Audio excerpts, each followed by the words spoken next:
support. Listen, it's a strange thing, because you go through a surgery, and the screwed up part about the surgery is that you're sitting there, you got the IV in you, right, and then the nurse comes with the needle and she puts in the anesthesia.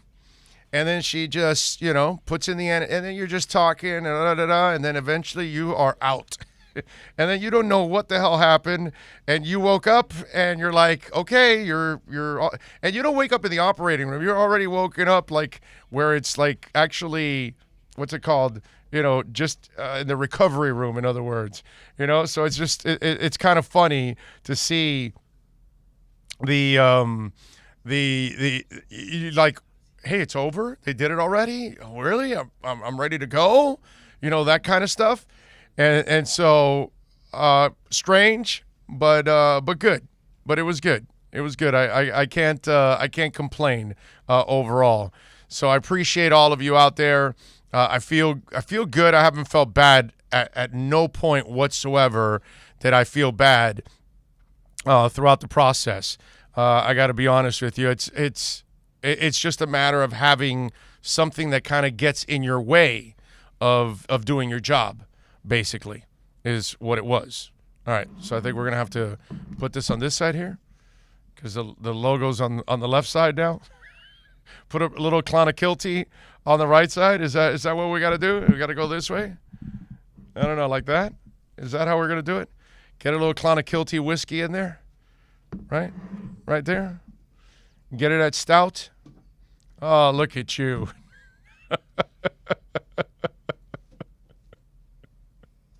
Right here? Right there? Okay. I see what you're doing. Okay. All right. So there we go. A little Clonakilty. Okay. All right. I will say this. This whiskey, the single grain, it has a little green label on it. Amazing. I mean, they're all good, but the single grain was my favorite one out of all of it. So there you go. Oh, okay. So I gotta switch it around, bro. It's over here actually where we got to do it. That's where we got to do it. Okay, there we go. Okay, now I think we got it right? Is it right now? There we go. We gotta present it, man. Give us a little presentation out there.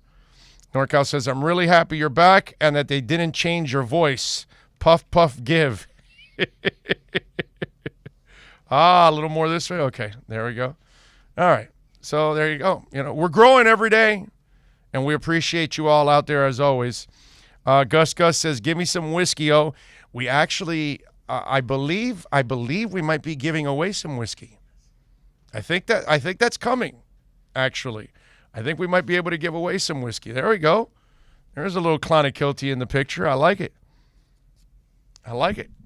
Anyway. So I'm back. I'm good. We'll do 2 hours today. We'll do 2 hours all next week. Doc wants me to kind of ease into it. He doesn't want me screaming. He knows me. He's heard me before. So he goes, hey, I know you get all emotional on air sometimes and all that. Relax. Take it easy.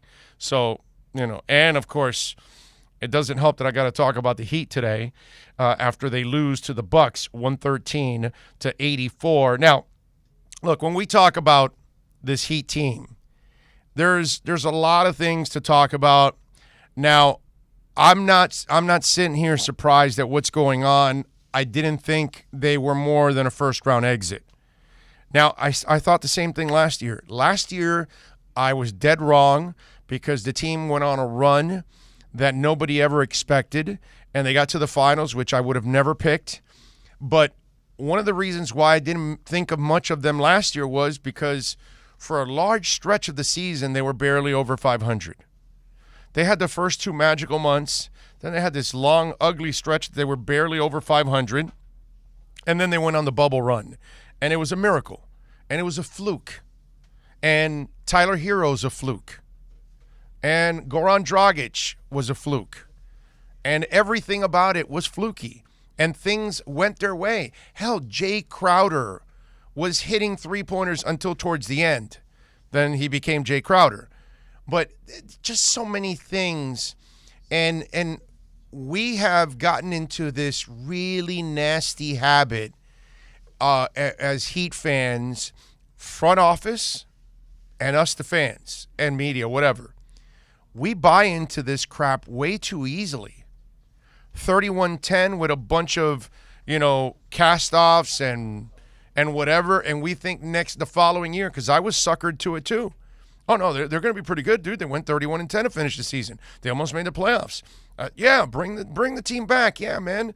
Give them a chance. No, man. They are what they are. And then last year, Tyler Hero, Taco Tuesday, IG model, big fat head, all that stuff. And the kid didn't work to become better this season. And he was a disappointment this season. And the other thing about this Heat team is they don't play defense, man. I don't care what stats and all that stuff say. Goran Dragic can't defend. Tyler Hero can't defend. Kendrick Nunn can't defend. Duncan Robinson. You know what Duncan Robinson's best defensive move is? Tug on the shirt. Tug on the shirt as you're trying to pass him by. What? He tries to get in your way. He's not a defender. Okay? We've seen people that can defend in this franchise. None of these cats can defend. And when you have that many people on the perimeter that can't defend, you're screwed. That's why you needed Oladipo to be healthy, but Oladipo can't stay healthy. This is why you needed Avery Bradley, but Avery Bradley's already in his 30s and was broken down this year, so you couldn't use him. The guys that could actually defend couldn't stay healthy. And Goran Dragic is like a time bomb. Because the next injury is coming at one point or another. And you're hoping that he finds the same magic from last year. No, dude, last year was last year, and that's it. Now, we could get suckered into it. The Heat front office cannot continue to get suckered into it. They got suckered with 31-20. Not only did they bring them back, they gave all those guys those long contracts. And when you look at this bunch, there's not really much to build on here. And let me tell you, the Bam Adebayo pressure is about to get ratcheted up 10 notches next year. Because next year, he starts making max money. He needs to start playing. I mean, every time they showed Alonzo Mourning, tell me you did not want to climb into the mind of Alonzo Mourning at that moment. Tell me. Tell me you did not want to get into his brain and hear what he's saying. Because you know that Alonzo Mourning was disgusted with what he was watching. I tweeted out yesterday, this is one of the worst defensive teams that the Heat have had in the last 15 years. Some guy that was butthurt was like, come on, dude, they had Michael Beasley on one of the teams. I go, okay, dude, would you make you happy if I say second worst team in the last 15 years? It's a bad defensive team. You cannot have that many players on the perimeter in a shooting league that can't play defense. And we've watched the Keith Askins and the Posies of the world in years past. We know what guys can play. Jimmy Butler can play defense. Can Iguodala help you out? Of course, but he's old. He's not going to be able to play a lot of minutes. He's savvy. He'll help you here or there, but it's not a guy you can count on every night for 25, 35 minutes. And that's what they need. And at this point, I don't ever expect Tyler Hero to become very good defensively. Do you know why? Because I don't see it now. So if I don't see it now, how are you going to become that in the future? I got to see dog in you right now. And I didn't even see dog in him in offense. Now I'm going to ask him to play defense? That doesn't make any sense. That's why I didn't have a lot of hope for this team. Hell, I thought, well, no, I was right, actually. You know that? Now that I think about it. You know, the question was who would make a deeper run in the NBA playoffs or the NHL playoffs, the Panthers or the Heat? Alex, the Panthers won 2 games. The Heat aren't winning 2 games, so I was right on that. When we had that round, I don't know how much everybody answered. I think most answered Heat. I answered Panthers. And you know what? I was right. And why? Because I didn't expect more than the first round. I didn't think this team was more. See, I'm not sitting here surprised there's a lot of Heat fans right now, or Heat zombies. That's what I got to call them, because, again, we too many of you get suckered into what's going on, and you really don't watch what's going on. And then you want to start using stats to, like, make your – man, let me tell you something. I've been at this a long time. I can get stats and make them to help my argument and to hurt my argument. Stats, you can twist them however you want to twist them. I look at the eye test, and the eye test tells me Duncan Robinson will never be a good defender. Tyler Hero will never be a good defender. Kendrick Nunn will never be a good defender. And Goran Dragic has never played defense in his entire life. Tim Hardaway did not play defense coming out of Golden State. Run TMC, all that good stuff. He gets here, and all of a sudden he's getting in passing lanes and getting steals. Not that one-on-one Tim Hardaway was going to stop anybody, but as a team defender, he had a little savviness to him. And he would create turnovers. He would take charges. He did some things that he bettered himself as a player on the defensive side of the court. And look, I'm not here to blame Spo or anything like that. Spo was handed this deck of cards. It is what it is. Now you've got to try to fix it. I don't know how you do, because you're probably, and we'll talk to Ira Winderman at the bottom of the hour here, and we'll get his thoughts on what he feels is going on with this team and what their future is like. But to me, it's just such a flawed team. And there were other circumstances. And if you tell me next year you're going to try to bring back Oladipo, I'm going to tell you, for what? Again, are you going to fool yourself again? 31-10, you fooled yourself. Last year, bubble run, you fooled yourself. Oladipo can't stay healthy. You're really going to bring him back? And I've already told you, we had the round table also about this. Okay? And I told you I'd give him the exemption. Now, as I've told you the last few weeks, I'd give him half the exemption. You don't give that guy multi-year deals. You don't give him any big money. He can't stay healthy. So you're gonna count on Oladipo to bail you out? That doesn't make any sense. And to me, that's the real problem here. With everything going on, that's the real problem here. That this Heat team is poorly built. And the funny part is, it doesn't even come close to Heat culture. That's the worst part about it. Because you're used to a tough-minded, hard-nosed defensive team. And I get it, this is an offensive league, but that's never stopped this franchise from having players that are willing to play the other side of the court. And that's your problem. And when you're watching all these players just, tear you up, from Forbes to DiVincenzo to all of them. Of course, we know, Giannis, Brook Lopez, you name it. Middleton, it's just, it puts you, and obviously Holiday, it's just, and they were willing to play more defense than Miami. Last year was a total fluke. It's the sad part is they legitimately had a shot at the title because everything fell into place until those injuries to Bam and Goran, who always gets injured. So the Heat have to start looking in the mirror this offseason, and they have to make some really tough decisions with some of their players. And some of those players are going to have to say, you help us in some areas, but you don't help us in all the areas. You don't bring enough balance, and that's the problem. And here's the thing.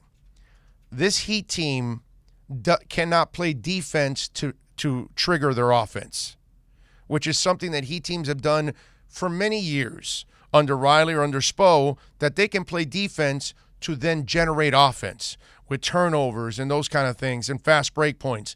They don't do that now because they're not good enough defensively. So the best defense for the Heat is a great offense. And so if Tyler doesn't come out firing and Goran and Kendrick Nunn and all that, they're done. They can't grind. They can't slow the game down. They can't steal the ball from people. They can't get easier baskets. That's not who they are. I mean, I'm just sorry. That's just not who they are. And so I need to see more mental toughness from these kind of guys. If you're going to keep any of these guys around, they need to learn to be a lot tougher than what they are right now. That what I saw, what I've watched all season long, and what I've watched in this first round, this is not Heat. This is not the Heat team, the kind of Heat team that I'm used to. Okay? The stuff that I'm used to under Riley and Spo, that's not what I'm watching right now. And that's a major problem. All right, let's take a break. We'll come back on the other side. Last night, by the way, 7-9, fight night, baby. Alex Donald, James Walker. You can it's podcasted. You can go back and check it out. Fight night. It's the show dedicated to combat sports, from UFC to boxing to bare knuckle brawling. Alex and James provide combat sports fans the insight and interviews they crave. Tune in every Thursday night from 7 to 9 p.m. for Fight Night with Alex Donald and James Walker. Search and subscribe to the podcast by searching Fight Night on the home for combat sports, OnsideRadio.com. We'll be right back to the Big O Show. You can join us on the Onside Sports Line, 888-441-4623. That's 888-441-4623. I'm Ryan Seacrest. First responders are people who stand for a greater purpose. They will be there for you when nobody else is, to help you, your family, your community. This is their selfless promise. This is their sworn duty, to protect, to serve, to help. They put themselves in harm's way for us. They come to the rescue at times when we need them most. First responders are making enormous personal sacrifices to keep showing up for us and fighting the good fight. Nearly 70% of all firefighters are volunteers. That means when they get injured or quarantined, they may not have a way to pay their rent or keep their family safe and fed. No matter who you are or where you live, when you call 911 and ask for help, first responders show up. Now, let's show up for the people who show up for us every day and every night. Go to firstrcf.org and make a difference today. If you're looking for a change from the everyday restaurant, then you need to get to Checkers Old Munchin German Restaurant in Pompano Beach. Brats, Wiener Schnitzel, homemade potato pancakes, pretzels with mustard, and lots of German beer. Take their famous Boot Tour Challenge, and there's now outdoor seating available in their new beer garden with live music. Follow them on Facebook and Instagram at Checkers Old Munchin Restaurant, or call them for reservations or pickup at 954-785-7565. So get over to 2209 East Atlantic Boulevard in Pompano Beach to Zagat-rated Checkers Old Munchin German Restaurant. Howdy, stranger. Didn't this used to be Radio Town? Yes, sir. It was Miami Sports Radio Town one time. Who in the hell are these cowboys I never saw? We don't know who these people are, riding in from other towns. There used to be a host in every one of these saloons, trying to talk about local matters, sports. That ain't good, stranger. Could you tell me how this happened? Well, it started when one corporation bought another, and they got rid of the good management and brought in a bunch of bumbling idiots and started firing all the local ranchers and replaced them one by one with these strangers from out of town. I've heard that story before. Static and tumbleweeds, I'm moving on. South Florida's choice for sports talk. OnsideRadio.com. If you're a Miami sports fan, then there's only one store to go to, and that's Caneswear at Miami Fanwear in Davie. They're your one-stop shop for all your inner Miami CF, Canes, Dolphins, Panthers, and Marlins merchandise. They have hats, t-shirts, game day jerseys, and so much more. Located at 2511 South University Drive in Davie, and open 24/7 online at caneswear.com or innermiamiwear.com. Call them at 954-835-5597. Caneswear, the spot where inner Miami and all Miami sports fans shop. You can connect with us at OnsideRadio.com by sending us a text at 844-416-8123. Save it on your cell phone, 844-416-8123. No better place to send your comments, ask questions, win prizes. OnsideRadio.com, the only choice for the South Florida sports fan. This Inter Miami CF Minute is brought to you by Stout Bar and Grill in Oakland Park. With over 40 TVs, Stout is the home for soccer around the world and a great place to watch Inter Miami CF. Stout features Clonakilty Whiskies, the world's best Irish whiskey. As Inter Miami are set to take on DC United this Saturday night at Drive Pink Stadium, they might have a couple of people coming back off injury that might make some changes to the starting 11. Nico Figal and Kelvin Leardom both seem to be a lot healthier and are in training, so they might be able to make their starts and bring some stability to the back line. Pizarro, who had a slight knock and didn't make the trip to Chicago, could enter the starting 11 as well, but I expect still to see Federico Higuain as the number 10. You'll obviously have Lewis Morgan out wide and Gonzalo Higuain up top, and the midfield will be run by the two, Matuidi and Gregory. Keep up with the latest on La Rosa Negra by subscribing on most platforms. Search Onside Radio.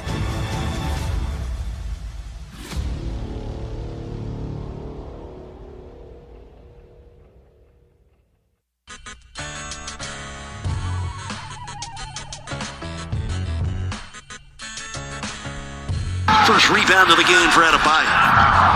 Heat still with just 2 points. Jimmy got it. Big basket for Butler. And the rebound comes down to Jimmy Butler. First rebound of game 3 for Jimmy. Butler from mid-range. That's the spot. John, if you can't get all the way to the basket, Holiday, 7 points early on for Milwaukee. They're ahead by 13. Jimmy buries a triple. Jimmy Butler in a steal, knocked it away. Bam for Jimmy. That's nice. Jimmy Butler. Robinson's 0 for 3. Dragic 0 for 5. Hero 1 for 5. Dedmon 1 for 4. It has been a team-wide problem. Butler for 3. Kaboom. Jimmy Butler beat down by 17. 4:18 to go in the first half. Jimmy against Holiday. To the basket for the score on Lopez. Butler is finding his way. His favorite teammate says he really sees the game. Great communicator and knows what's coming before it gets there. Butler hits the runner over the top of Lopez. You know, I thought our energy was really good, particularly in the first half. We were really competing. Our guys laid it out there, and in many ways, I thought just the way the game was being played and how our guys were competing in that first half, I thought it was more in our wheelhouse than their wheelhouse. But we were really struggling to put some points on the board. And we were probably fortunate that it was only 13 at halftime. But that was, I think, from our competitiveness defensively, kept us in it. But then, we just weren't able to generate enough, offense, to get over the hump.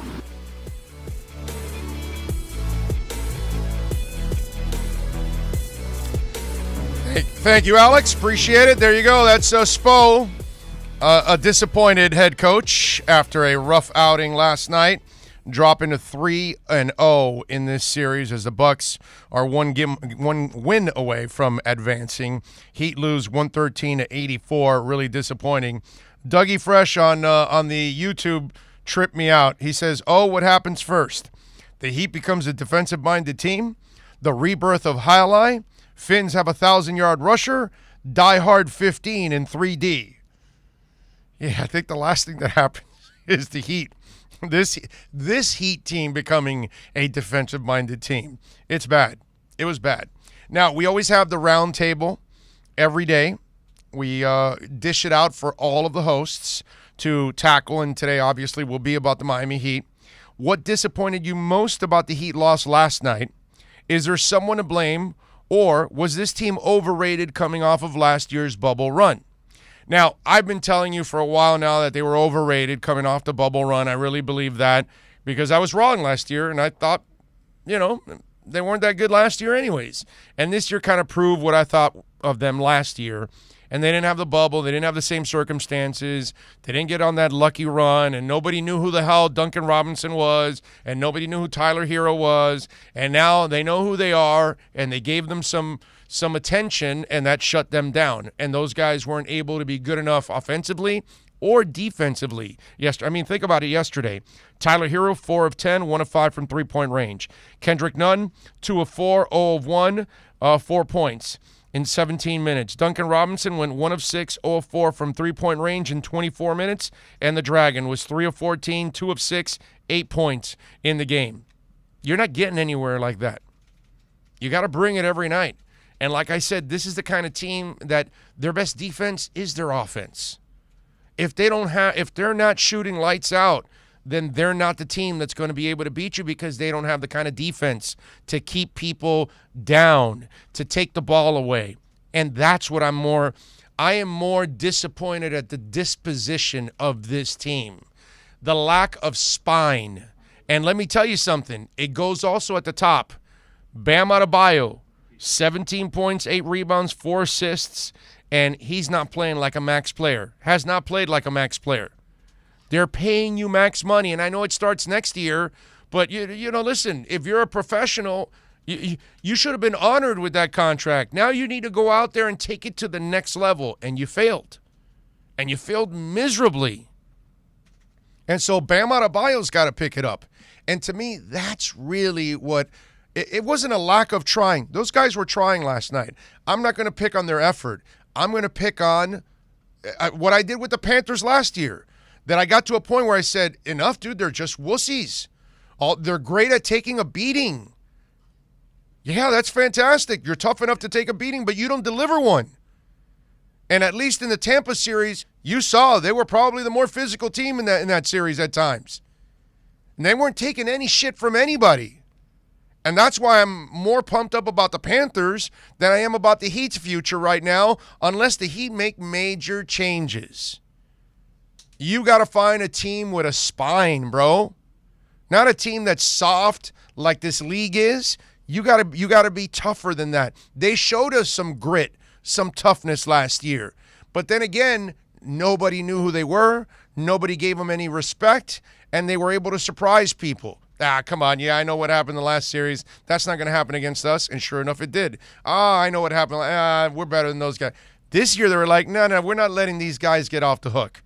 We're going to pay attention to them right from the get-go. And that's exactly what they did. This team has got to find a spine.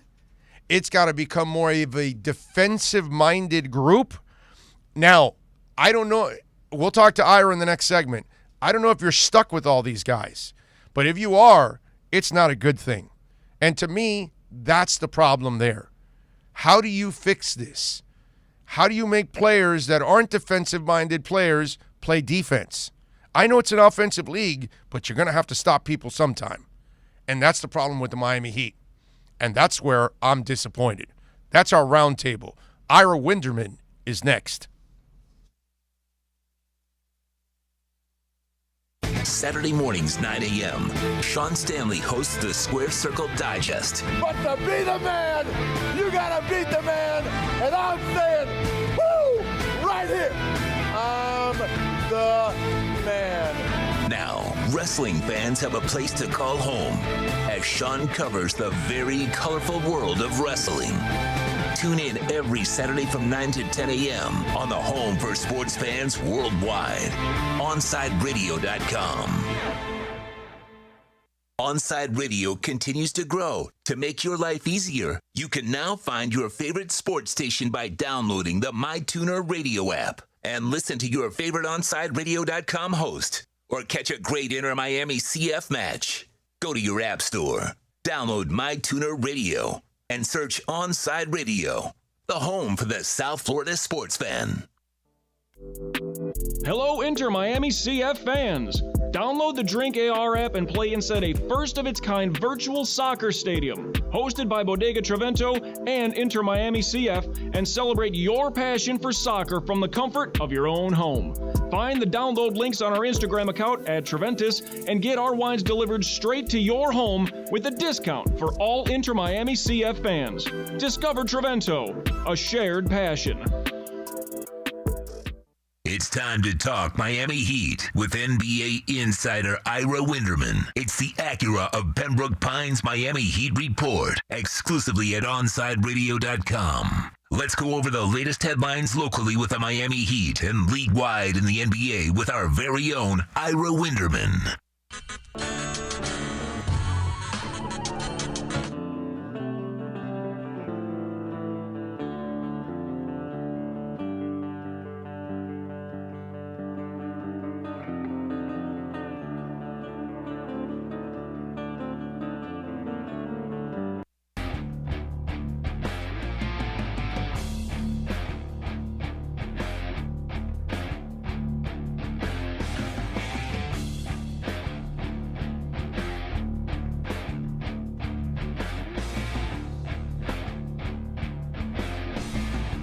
All right, we're back. It is time now for our Acura Pembroke Pines Miami Heat report with Ira Winderman. And, of course, you can follow him on Twitter at Ira Heatbeat. Ira, good afternoon, sir. How are you hanging in there? It's not a good afternoon. So let's cut the BS, Big O. It is not a good afternoon. It is not a good week. And it's probably not going to be a good weekend either. But otherwise, I'm fine. Well, listen, see, that's why you should have been in studio with me, because I got a little Clonakilty whiskey here. And when you've got Clonakilty whiskey, you've always got a great afternoon, my man. And especially, this will help you get over that heat loss with a little Clonakilty whiskey. So, see, if you would have been here with me. Nothing wrong with a little nice slow burn, so you might be thinking better than I am today. Yeah, exactly. Well, that's why I told Larry today, I said, hey, I got to get me some Clonakilty after that game last night. I got to have a little drink there and kind of kick back and relax. And Ira, one of the things that I talked about is the defensive disposition of this team. It's gone. I don't see. I'm not going to tell you it was a lack of effort. Those kids were trying yesterday. They were trying, but they were overmatched. And when you've got that many people that can't guard on the perimeter, all right, you've got four guys in Duncan, Tyler, Nunn, and who am I missing? And Dragon. And four guys that can't help Jimmy Butler on the perimeter in a shooting league. That's a problem, my friend. Well, I'm going to go a little different direction than you, O, because I don't think, except for the maybe game one, that the Bucks scoring totals were necessarily out of hand in today's NBA when they averaged 120 against the entire league in the regular season. The Heat held them to 99 in the first game. I think it's the opposite. I think the problem for the Heat is they haven't been able to score. That the reliable shooters of last year haven't been reliable this season. That you know what? Young players you ride the waves with. But at a certain point you have to ask yourself this question. Will you ever be consistent? And I understand you wanting defensive consistency, and that's part of it. But I think the other part of it is you can have one guy, Eric Spoelstra likes to use the word, and you know this, O, a lot, the word ignitable. You can have an ignitable guy. You can have, back in the day, a Rafer Alston, a Gerald Green is another name, and maybe a Tyler Hero. That's fine. You have one ignitable guy. He's going to give you 25 one night, and you deal with the fact that he might give you 8 the next night. The problem is there has been so much inconsistency on the perimeter for the Heat outside of Jimmy Butler that I think the problem is you don't have a reliable team anymore. You don't go into a game anymore and saying, hey, not only am I going to get X, Y, and Z, because every team, has 3 good players, but I'm also going to get A, B, and C also. I'm going to get that as well. The Nets, even their season, when you look at guys like Joe Harris and Jeff Green, have got it from other guys beyond Durant, Irving, and Harden. That's been the problem for the Heat this year, the consistency. And you mentioned Bam in your previous segment, and certainly he has had his inconsistent moments in these playoffs and also during the regular season. That's the problem. So you know how you always talk about if you're in a foxhole, who would you trust?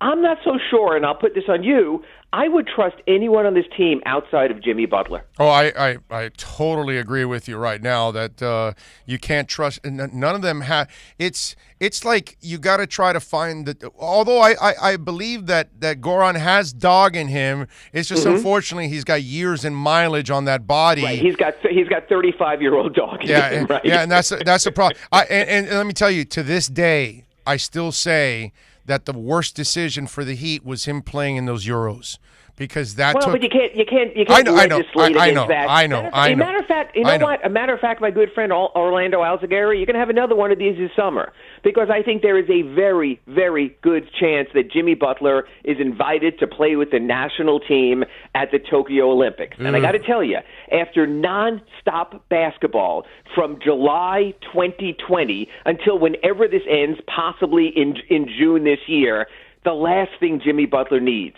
is a 3-week training camp in Las Vegas and exhibition games and the COVID restriction traveling to Japan to get ready for next season. So you're right. Goran, after helping Slovenia the Eurobasket, and you can't say no to something like that.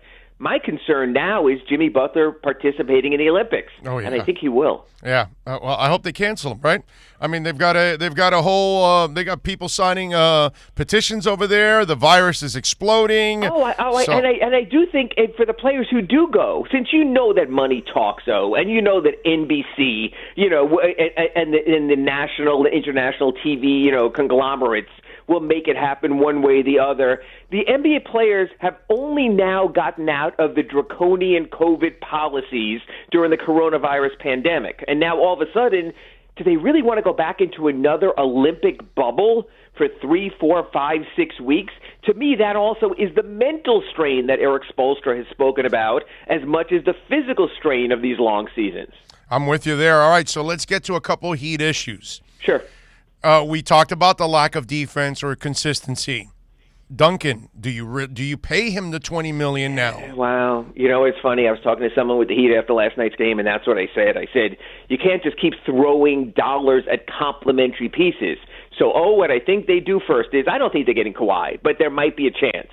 I think you get every last nickel you can together, and you say, if I bring no one back, but Jimmy Butler and Bam Adebayo and maximize every penny, can I get that third alpha I desperately need? And you prioritize that. And if Duncan wants to pull a Tyler Johnson, and on the first day he can get an offer sheet saying, hey, I got Team X that's offering me 4 years at $80 million, then you say this time, unlike with Tyler Johnson, God bless you, Duncan. Glad we can develop you and look forward to playing you 2 or 4 times this season going forward. I don't think you can predicate your future on committing dollars to Duncan Robinson, to committing dollars to Kendrick Nunn, or any of your returning players. You've got to find one more, like you would say, dog to help lead your team. I agree. Okay, so now what is the flexibility this team has? Because if you tell me that their best hope is Oladipo, I'm about to throw up here, and I'm going to need more Kalana Kilty here to get me through it, man.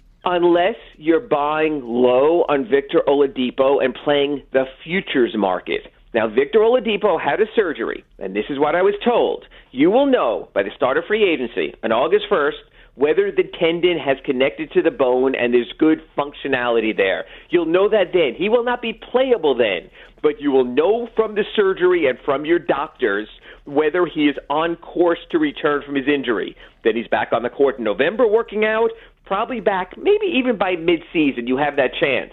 If you can buy low enough on that, it might be worth a long-term risk.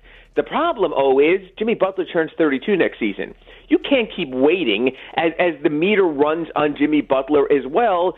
So, yeah, if you look, even in this series, I contend that if you had Victor Oladipo, this series would look a lot different because he would be the speed and the feistiness when healthy that you're lacking in this series. Or else you have to try to find something similar to a Victor Oladipo to help round out your team. Not a great free agency class. You're not getting Dennis Schroeder away from the Lakers if they go deep in the playoffs again. There's not a lot of other point guards. I know you're trying to lead me toward Kyle Lowry, and man, do you want another 35-year-old player when this team already looks old? Yeah. That's a concern also. I hate to say it, but you might have to keep some things in place because this is not a great free agency year. The problem is this. If you bring Duncan Robinson back, it'll be at least 4 years. If you bring Kendrick Nunn back, it'll be at least 4 years. Then all of a sudden you're getting locked into something as well. And I don't think, one, Pat Riley wants that to happen, and number two, would let that happen. Wow. Okay. The other is Bam. Bam is not getting paid max, but he's kind of been expected to be the max guy. Next year, it starts to be max. Does the criticism start with Bam next year if no, he's not? You see, again, I'm going to go a little different direction than you. Okay. If you were ranting before about a fully formed, mature player, I would be concerned. But you're talking about a 23-year-old. And you know what I say to that? The strides I have seen Bam Adebayo make from a 21-year-old to a 23-year-old, if he just makes similar strides and gains from a 23-year-old to a 25-year-old, I'm fine with that. Yeah, does his game need to grow? Abso-freaking-lutely. But Bam has shown a willingness to learn. Now, the question is, the tutelage he was getting under Juwan Howard, is he still getting it under Malik Allen, number one? Or number two, does he need to go whatever the latest version of Pete Newell's big man camp is? Whether Hakeem Olajuwon is still giving lessons, or Kevin Garnett, or maybe even Zoe or Chris Bosh. But yeah, he needs to continue to be refined. I like a kid who's willing to learn. I like someone who feels like crap after losses. I don't know if you've seen Bam's post-game press conferences, but he is practically forlorn after these games. I like that. I like that he's miserable because that tells me that he cares and that it means something to him. Yeah, but dude, if you care, then show me the fire the next day that pisses you off so you can go out there and dominate, because I'm watching the game and the dude that set the standard in this team, Alonzo Mourning, is sitting there and he's throwing up. I saw he had like several barf bags that were full already from watching that team, and we didn't have to wait till 25 to see the dog in Alonzo Mourning. That man had it fresh out of high school practicing with the Olympic team. Okay, here's the deal. What you have to decide first before you do anything else, Big O, is this.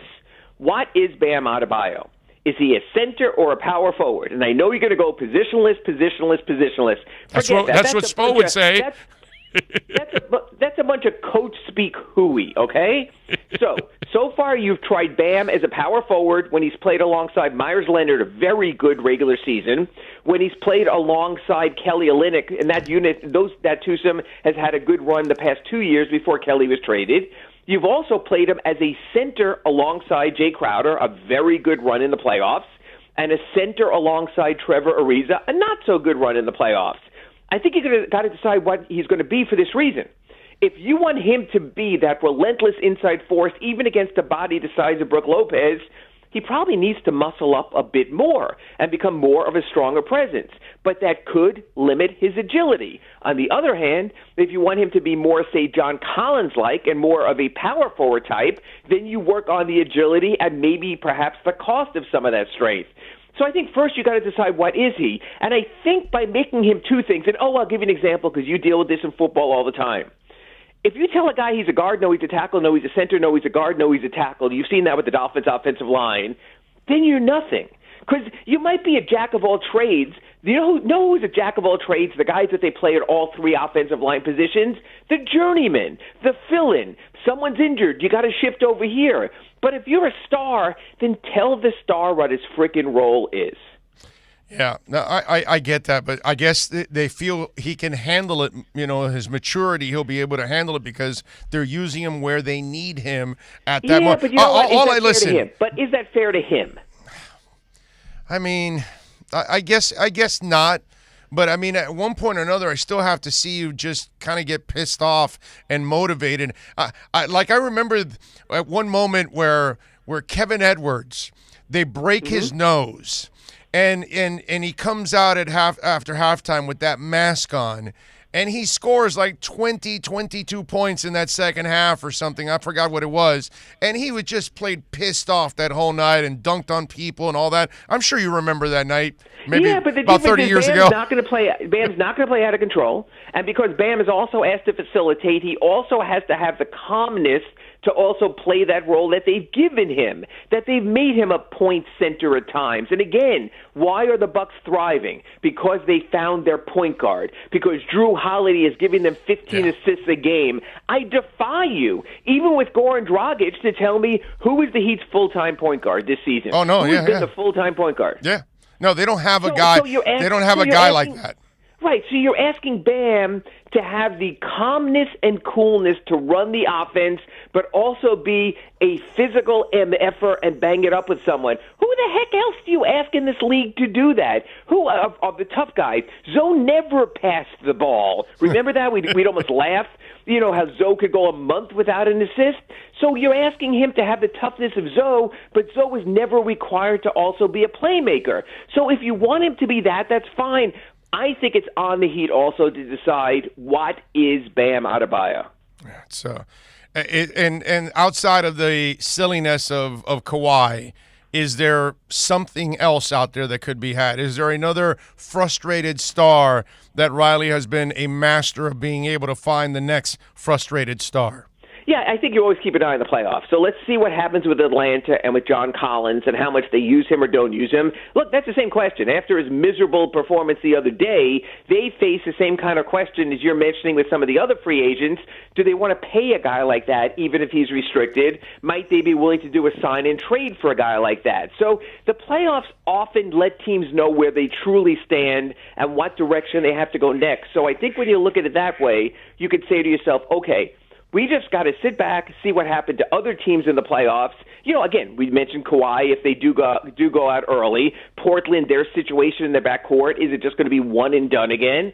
So there will be trade options. And again, if you have cap space can also help in a trade. Because all of a sudden, I don't have to send out $30 million to bring in a $30 million player. I could bring in a $30 million player and send out $10 million and use my cap space for the difference. So again, don't get caught up just in free agency for adding players. I think the trade route might be the way the Heat have to go, and then they can do their own sign-and trades with Duncan Robinson and with Kendrick Nunn as well. Or Tyler Hero. Well, that's what I was going to ask. Is Tyler Hero part of the trade talks this year, since we heard all last year reports were, he's untouchable, and whether he was or not. Remember Pat Riley at the trade deadline when he said those guys are future stars, Duncan and Tyler? That's what you got to say. And I'm sure when Pat does his season ender, whether it's this next week or sometime after that, if the Heat find a way to get a couple of W's, he's going to say the same thing, that we love Tyler Hero and we love Duncan Robinson. Yeah, I think Tyler very much is available. I think the Heat will make that known. They'll see what they can get, but up front they're going to say he's part of the future because, you have to publicly protect the value, sure, even if you think otherwise. Yeah, no, I'm with you. That makes all the sense in the world. With Tyler, has he figured it out that he is coming up short here, that he's not living up to the expectations and not building on what he did last year in these kind of moments? Well, I think they're all frustrated and they're all disappointed, but I don't know if Tyler Hero's going to figure out what Tyler Hero's destiny is, which I believe is an ignitable sixth man, Lou Williams-esque. Will give you everything sometimes, might not be there other times. I'm sure he sees himself as a future starting caliber, full-time NBA shooting guard with his athleticism and dynamic play. I'm not so sure that's who he is. So again, will he come to grips to what he is? Maybe not, because I think what he might wind up best being is not what he's going to think is his best version of his NBA self. Yeah, well, it's going to be interesting. What's your prediction for this team? What do you think they do in this offseason? Do we see a complete makeover or just a tweak? No, I think we see something dramatic, and I think that everyone but Jimmy and Bam Adebayo are on the market, are available, signing trades with the free agents. Absolutely no guarantee that when they walk out of American Airlines Arena after their next loss to the Milwaukee Bucks, that more than even two of them come back. I just posted a story, matter of fact, at sunsentinel.com. It'll be in tomorrow's Sun Sentinel. Every time the Heat have performed poorly in the playoffs, Pat Riley has undergone a major rehaul. Remember the 2007 series against the Bulls, when they were swept after winning the championship the year before. I mean, Antoine Walker, Shaquille O'Neal, Gary Payton, James Posey, they were all gone within a year.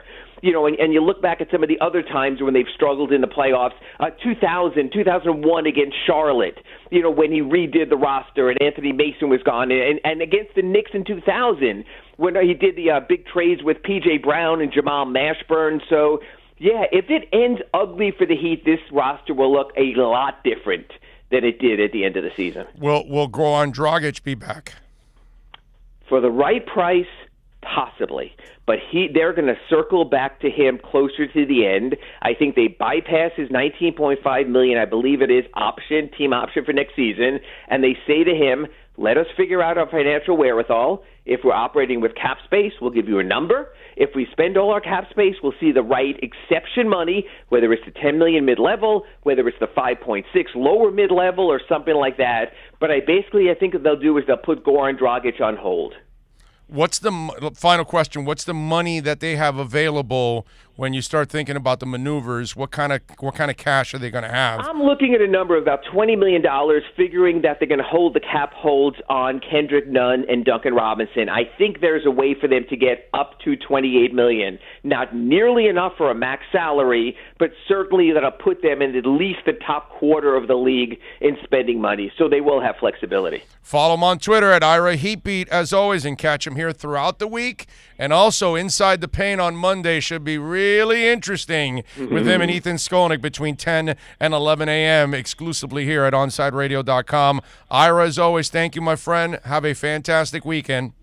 And I'm sending Bams to your house to F you up. Thank you, O. You got it. Appreciate it, my brother.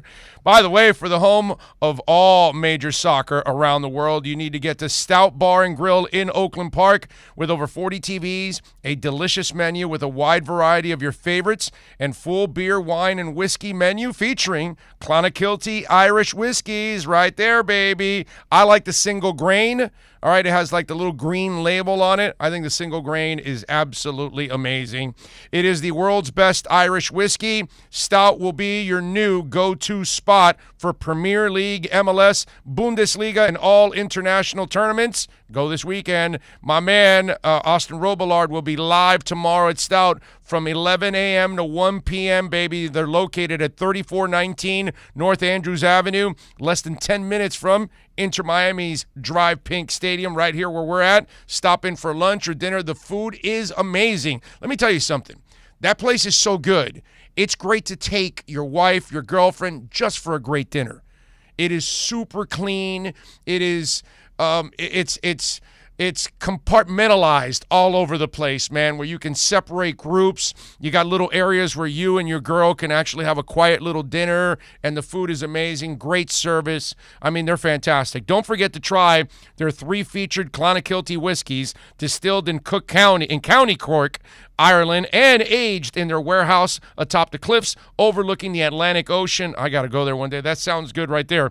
With 3 premium brands to choose from, there's something for everybody. Clonakilty whiskeys are also sold in all Primo liquor stores, by the way, in Broward County, all Jensen's liquor stores in Miami-Dade County, or you can order online at sipirish.com. Follow Stout on Facebook and Instagram at Stout Bar and Grill, and follow Clonakilty on Twitter at Clon Distillery and on Instagram at Clonakilty Distillery USA. We will see you tomorrow at Stout Bar and Grill from 11 a.m. to 1 p.m. or go out there to watch the Inter Miami game, baby. Stout Bar and Grill.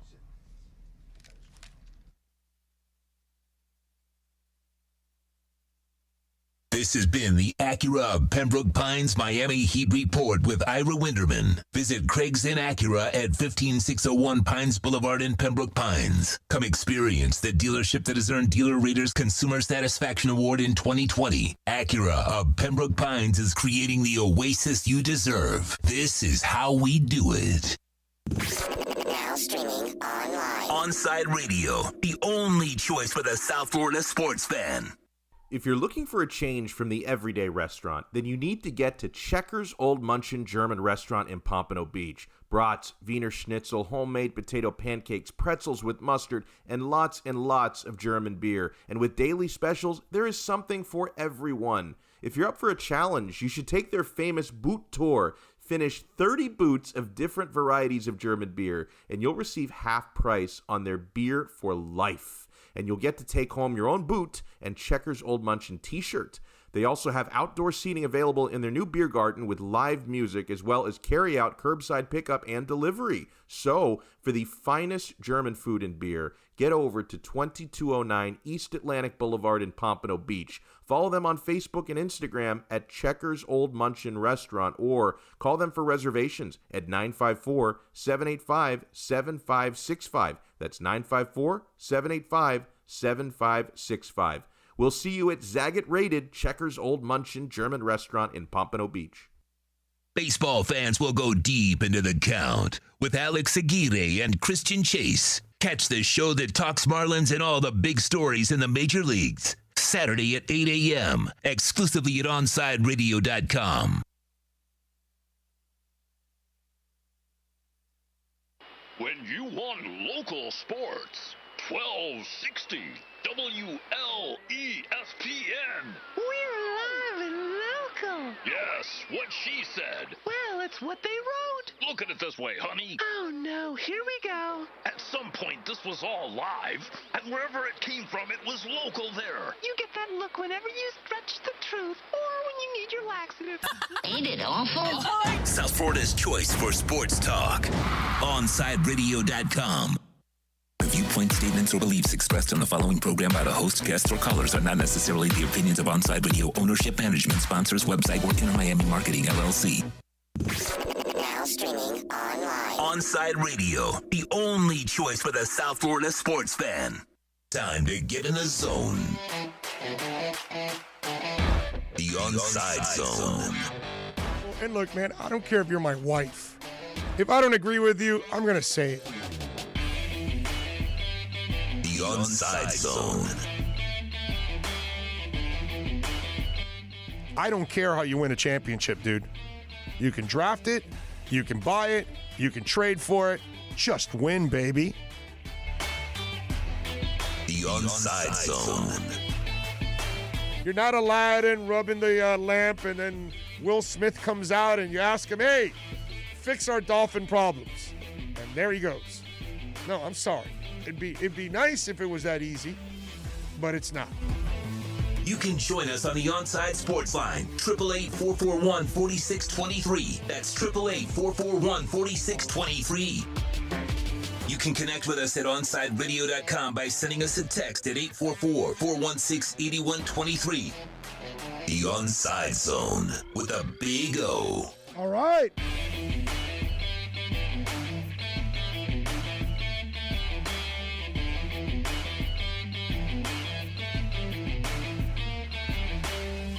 All right, we're ready to go. It's hour numero dos here on the program. We appreciate all of you for joining us here on the show. We got 1 hour left on the show. Andre Fernandez, by the way, is set to join us in a minute here. We'll talk a little Marlins with him, but great segment as always with Ira. I will be talking some Dolphins too. Right after Andre, I got to get into a little Tua talk. That I've got some things to say about some of the things that Tua said, and even more about what some people said about Tua last year. I will have to unleash on those folks. So we will do that after Andre here in this interview, but we will get to that after this segment here, talking a little baseball, because I got to tell you, man, I really like what the Marlins are doing. I got to say, I like this team. They're fun to watch. They're young. There's a lot to build on, man. There are guys like Jazz, which, by the way, didn't Jazz twist up his ankle or something? Is he all right? Right? Did he twist up an ankle or something there, Alex, right? Is Jazz all right? Do you know? Jazz? Was it Jazz? Miguel Rojas got injured. Well, no, he dislocated his finger. I know that. Which, by the way, does Miguel know that he's on my fantasy team, that he can't get injured? Come on, bro. And, everyone's hurt now on that team. Yeah. Wasn't it Jazz that twisted up his ankle a little bit? Yeah. Right? But he's back now. But he's back, right? Yeah. Okay. So, but I love what they're doing, man. I love what they're doing. I really do. I just, obviously we need to see if they can, expand and spend some money down the line and all that stuff. But it looks like they've got some young guys. It looks like they can pick some pitchers. Because they got some pitchers, man. The kid Poteet, the movement on his ball, right, Alex? I mean, that's what makes his starts so amazing. He's got great movement on good his velocity, good movement. Oh, yeah. man. I tell you, I was like, I can't wait to see him pitch tonight. Because it's like since he's, they've given him a couple shots, he's been fun to watch, man.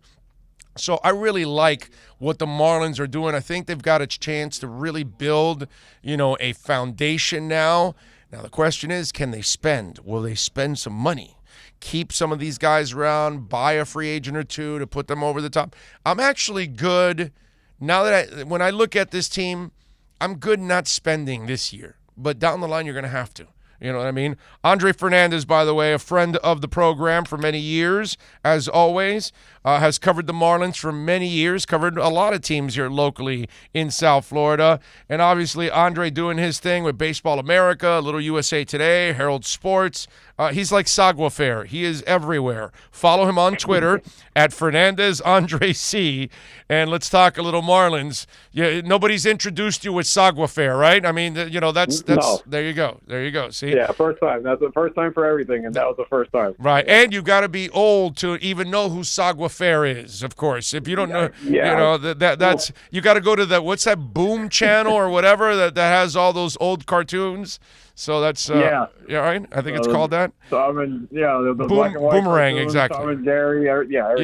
Yes, exactly. There you go. It takes the youngin over there to tell me where that what's the name of that cartoon channel. Anyway, I was just talking about this, Andre. I got to tell you something.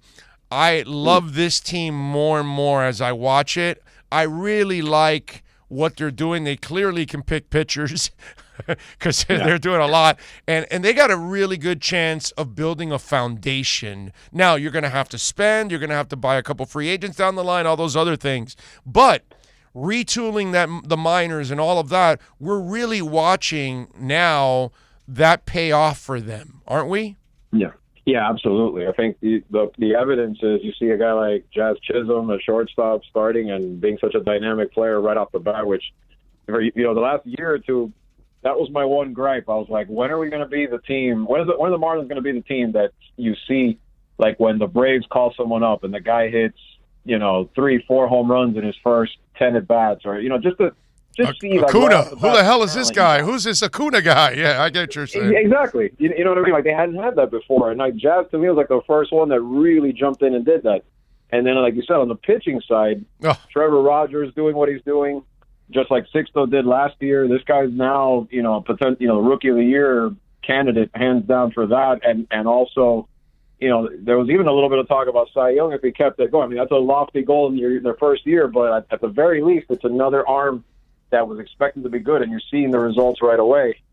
But, I mean, I like the team, too, in terms of injuries, the way that they're coping with them. Like, these guys keep clawing and fighting every day, and you're seeing some of these guys, but that can only last so long, too. I mean, at some point, this is pretty ridiculous how guys are dropping left and right every day with this team right now. I was just telling Alex here, who obviously hosts our baseball show on Saturdays, and hopefully you can be on his show, too, to talk a little baseball, because we actually have a baseball show. We're not even contractually obligated like they do in other stations. No, I want a baseball show on this station because I love baseball, man. But the kid tonight, Poteet, dude, I've been so impressed with the movement on his baseball, dude. The way he pitches, he fools people because that thing drops, moves to the side or one side or another at the last second, and it just keeps people off balance. I like this kid Poteet, man, and I heard the manager say the other day he's kind of locked in that number 4 spot. Yeah, he has been right now because they've been hit hard in the rotation with all the guys going down like Hernandez and Sixto's not ready yet and all that. I mean, this is a guy that's, another one of these finds for them. I mean, he's been in their system for a couple of years I saw him when he was in Jacksonville AA, but he's not one of those really, he's not like a high-rated prospect. He doesn't jump off the page at you at first, but he's one of these solid pitchers that, again, you bring him up, you give him the chance, and look what he's doing. He's, like you said, his pitches move well. Hard to gauge, can throw batters off pretty easily with some of that stuff that he's got.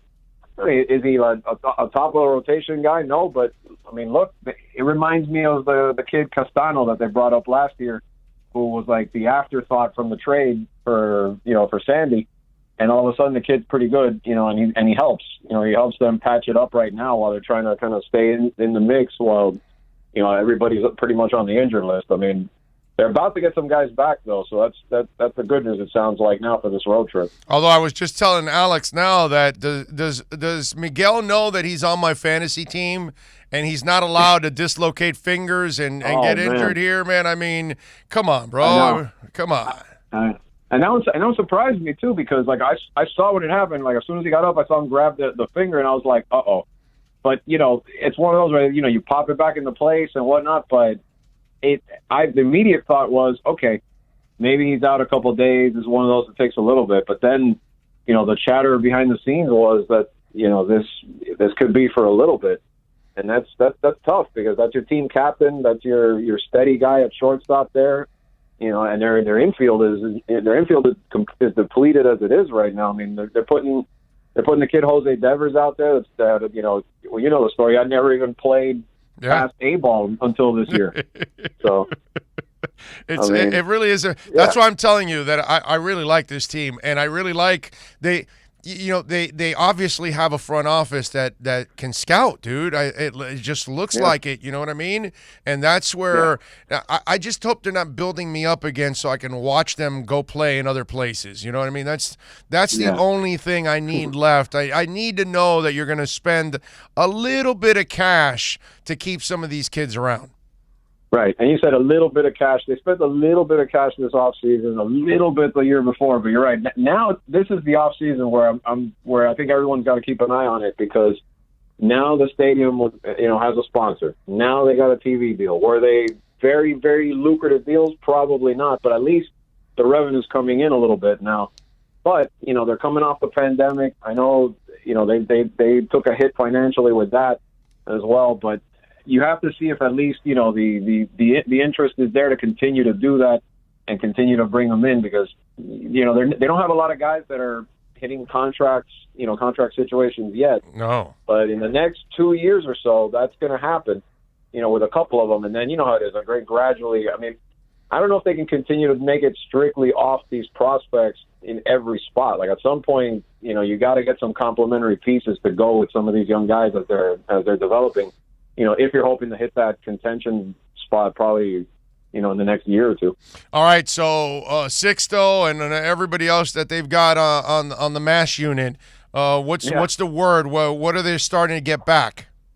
Sixto, it looks like probably, I would say maybe if not next month, like end of next month, sometime maybe like close to, in the next few weeks, I think it could be. Eliezer Hernandez, I think, is the one that's getting close from what I understand. Miggy, it doesn't sound. I guess they'll announce something today, I'm sure, on what's going on with him.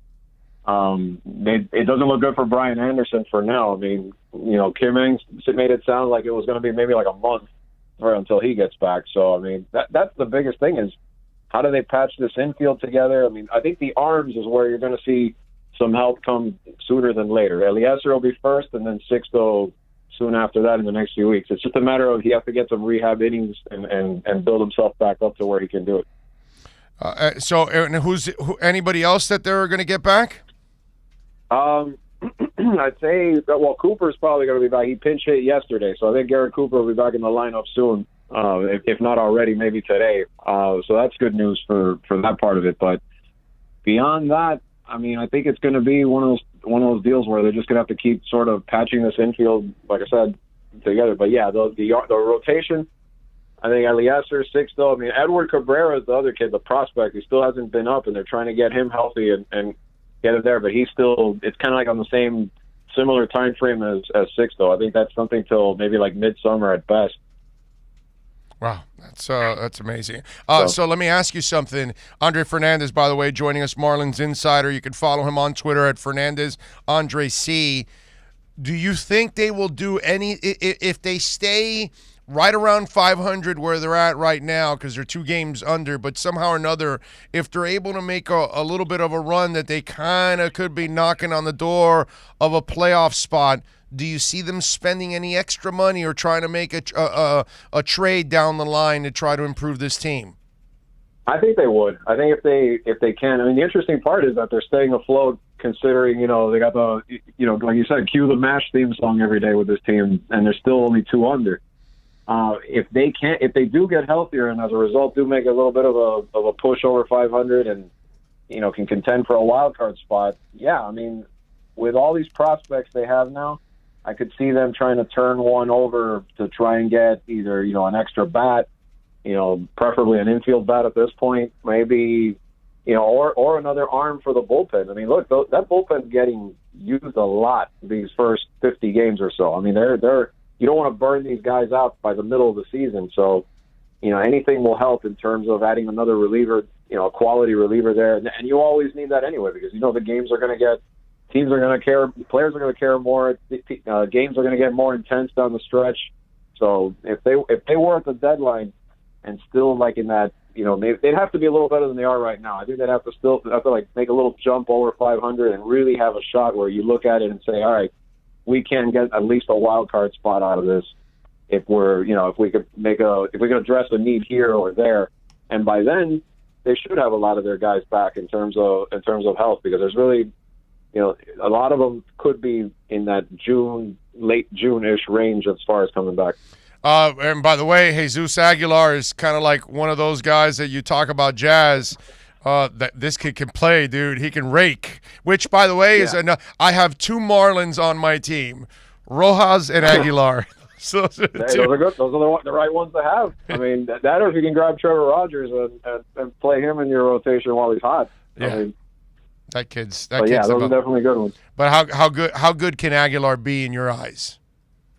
I mean, now he hit a little bit of a rough patch after that, but I think consistently that guy will hit for power this year. And I think that's the thing. He's going to be that source of home runs that they can put there in the heart of the lineup.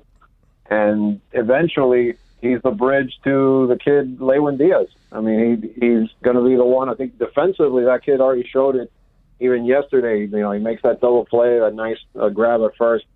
The bat's got to come along, but you know how it is. These rookies, they got to get some major league swings in them to get some of that experience going. But that kid's going to be really good. I love what Aguilar himself. Yeah, I mean, if they're out of it, that's the only thing where it's going to be tricky. Like, how many of these vets that are, like a Corey Dickerson or right. or Marte or Aguilar, how many of the guys that are like on short-term deals do they try to move in order to keep bolstering the young talent? Yeah, it's going to be very interesting. Hey, one more thing before I let you go, because you're an old school guy. I still have trouble adjusting to this game. It drives me crazy, bro, that these guys aren't taught to bunt, to move runners over, hit to opposite fields, these kind of things that I grew up with, because I hate to be the old man get off my lawn crap, but it's like I can't see you doing this to the Tony Gwynns of the world and the great hitters of back in the day, that you're going to do shifts on their ass and they're going to and Lou Piniella would come off the bench and laugh at your ass and hit at any field that he wants to. You know what I mean? And right. you were taught. Yeah. Hell, we were all taught when we were learning baseball, how to bunt, how to move people over, stealing bases. That's another art that's completely lost. And I get it that this whole thing about the metrics of this whole crap and all that the analytics, it doesn't work that way. But I just see baseball players being so much more limited nowadays than they used to be, and it seems like I can't imagine that all these coaches and managers are satisfied with this. No, and I think that's why you're seeing 6 no-hitters in 2 months, because I mean, on top of the fact that it's like a lot of these guys are just all or nothing hitters. It's home run or else, and then the pitchers are overpowering with all the ways to be able to pitch to guys because they're limited. Like you said, there's no, the art of manufacturing runs is you're seeing that dwindle less and less. And the shifting, people don't talk about that part. We talk about the high velos of the pitchers and all that, but the shifting is also cutting down, and that's why every game is like 1-0 or you have. Every other day, it's like you look at MLB and if you're following all the scores. Oh, look, there's a no-hitter right now. There's 6. Uh-oh, here comes another one, Right, yeah. That all contributes to that, and it's a shame because home runs are fun, but a lot of times games have more intrigue when you can have those close ones where, guys have that way of making exciting plays at the plate too, like you were talking about. And I'm going to lose all the young people here. Dave Kingman and Greg Luzinski are going, come on, man, this is the baseball I wanted right here. I mean, because those two guys are exactly what this baseball is all about, dude. Right there. Those two guys. Adam Dunn, too, actually. Adam Dunn used to strike out like crazy. Although Adam Dunn was a weirdo because he would also walk like crazy. Not only strike out a lot, but he would walk a lot, which is kind of weird in those days that you would have a guy that was so patient. He'd be impatient at the plate, but yet be patient enough to pick up a bunch of walks, too, which was screwed up. But Dave Kingman and Greg Luzinski, for those of you that don't know, he played for the Phillies, and Kingman obviously played for the Cubs. Those two guys were made for this baseball right now, bro. I'm telling you. Oh yeah, absolutely. Yeah, Adam Dunn, the pitcher's pain in the ass, just bleed you out. Work count, all that. Yes. Yep. Yeah, hell of a player too. Andre, as always, my brother, thank you for taking some time and talking little Marlins, man. Enjoy the boys. Appreciate you. Thanks, buddy. Appreciate it. Thanks for having me again. You got it. There you go. Andre Fernandez, great stuff. Fernandez, Andre C. I lost a bunch of you, huh? But youngin, do you know who Dave Kingman is? No. Do you know? Then you definitely don't know Greg Luzinski. Okay, that name rings more of a bell, but not Dave. Really? Kingman. Well, Kingman was the better player out of the two. He hit more home runs than Luzinski did, but they were just like today's player, dude. A lot of home runs, a lot of strikeouts. Yeah, bro. All or nothing. Both guys, bro. Both guys you lose a job in today's baseball if you hit like that. You lose. I mean, back then, I'm sorry, you would lose your job. Yes. But now you'll get paid. Yes. In those days, they were like the fringe player that you would add because of the power. But you knew that you were going to get a lot of strikeouts and all that, so you had to deal with it. But, yeah, those two guys fit perfectly in today's baseball. All right, let's take a quick break. We'll come back on the other side. I got to get into a little Tua talk, all right? Because he had a couple statements that some people, as always, we have our conspiracy theories, we got our QAnon people, we got all this kind of stuff, and it bleeds into all kinds of things of society. And some of you do it in football too, and you're a bunch of jerks for doing it because this kid deserves a lot better. I'm going to get to that about Tua next. We'll be right back to the Big O Show. You can join us on the Onside Sports Line, 888-441-4623. That's 888-441-4623. When you're tired of watching the sun damage your furniture or raise your electric bill, it's time to do what we did here at OnsideRadio.com studio. Call a Shade Above Window Fashions in Davie and Sunrise. A Shade Above Window Fashions has a great selection of blackout shades to choose from. We can almost create a complete blackout for your bedroom or media room. Call them at 954-434-4774. That's 954-434-4774. Love the space you live in. A Shade Above Window Fashion. This Saturday from 11 a.m. to 1 p.m., Red Card Radio with Austin Robillard will be broadcasting live from Stout Bar and Grill in Oakland Park. With over 40 TVs, Stout is the home for soccer around the world. Stout features Clonakilty Whiskies, the world's best Irish whiskey. So come on out this Saturday from 11 a.m. to 1 p.m. for Red Card Radio live from Stout Bar and Grill in Fort Lauderdale. Riddle me this, with all this sizzling meat and crunchy veggies nestled between toasty flatbread, who should get credit for Papa John's new papadilla? The person who invented pizza or the person who invented folding? Well, whoever it is, a tip of the tongue hat to you, sir or madam. Get a new papadilla, 4 flavors, just $6 each. Better ingredients, better pizza, better than a sandwich, Papa John's. At OnsideRadio.com, we chirp all day and night. It's time to do some more chirping with David Dwork at our Chirping the Cats report. It was a fun season, but as the saying goes, all good things must come to an end. The Panthers put up a good fight in forcing a Game 6, but that was as far as they would get, as the defending champion Tampa Bay Lightning knocked out the Cats with Wednesday's 4-0 win. Rookie goaltender Spencer Knight did what he could to keep Florida in the game, stopping 20 shots, including several point-blank opportunities during the first 2 periods, but it was Tampa goalie Andrei Vasilevsky that stole the show. The likely Vezina Trophy finalist was a brick wall, stopping everything the Panthers threw his way and frustrating the Cats at every turn. Now Tampa will move on to face the winner of the Carolina-Nashville series, while Florida will head back to Sunrise, clean out their lockers, and head into the offseason wondering what could have been. Keep up with the latest on the Florida Panthers by subscribing on most platforms by searching Onside Radio, your home for South Florida sports. If you missed Man of the Match with Alex Dono, you missed. And this happens in a lot of food polls, right? When I put out a food discussion and I claim that one thing is better than the other, the people who are the fans of the thing that I don't like as much will always say, oh, you've never had my abuelita's tres leches. Well, no crap. I don't know your grandma. She's never invited me over. I hate that argument. It's like, oh, wait, you think tiramisu is better? You've never had my abuelita's homemade tres leches. Well, until she invites me over, bro, how am I supposed to try? You've clearly never been to Florence where they have great tiramisu, so don't give me your crap. You've never had my nonna's tiramisu. Yeah, I haven't. And you'll never have it. She's dead. Oh, God. You'll never have it. I really wanted to. You're SOL. She didn't save the recipe. It died with her. Oh, no. Man of the Match with Alex Dono on South Florida's home for sports talk, OnsideRadio.com.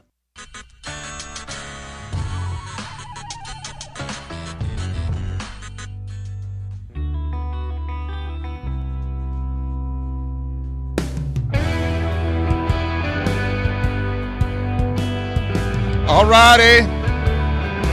We're headed into the final 37 minutes of the program. We will end at 2 for those of you just joining in. Maybe you didn't hear the beginning of the show. I'm back, obviously, and I'm blessed to be back, and thank you all for all the kind words. We're going to do 2 hours. We're going to do 2 hours all next week. Doc wants me to go in slowly. Wanted me to do about 90 minutes, but I put 3 interviews up, so it's kind of makes it easier to do 2 hours. And he wants me to kind of work my voice in there, so he doesn't want me doing 3 hours right from the get-go. I got to listen to the doctor, but everything went well. Everything's perfect. I appreciate you all. I have felt great from the get-go. I never felt bad at all. It's just a polyp that was in the middle of my damn vocal cords getting in the way of what I do for a living. You know what I mean? So that's all it was, but I appreciate it. Although Dougie Fresh, again, with an, oh, damn, you cannot leave us like that again. Without you, I did some things I regret. Yes, the Clay Aiken tramp stamp, and bad, but I ordered a vintage Jay Cutler jersey, too. Don't do that again.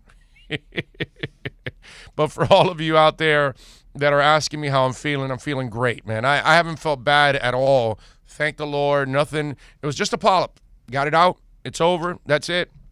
And we moved on. But I hope you've enjoyed the show. Now, you know, Tua spoke a couple days ago, and the thing that pisses me off sometimes, and it's just people, there's some of you that don't have any stinking patience.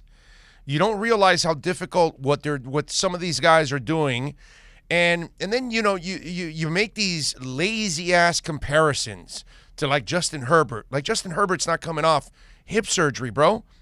And Justin Herbert isn't the backup. He's the starter. They went with the guy because once their doctor killed Tyrod Taylor in the lung, they went with the youngster, so it was his show.